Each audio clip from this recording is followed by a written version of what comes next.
Yung guys, meron ako nakita itong itim lang. Kaso wala kasi akong kulay puti.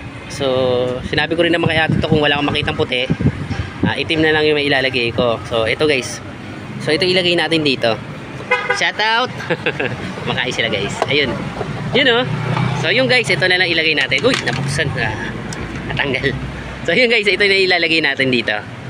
So, pwede naman to at gawin natin na paraan kung paano natin siya gagawa na paraan, no? So, ito yung ilalagay natin sa kanya. Yan guys. So, okay naman siya kasi yung pindutan niya ay bilog din.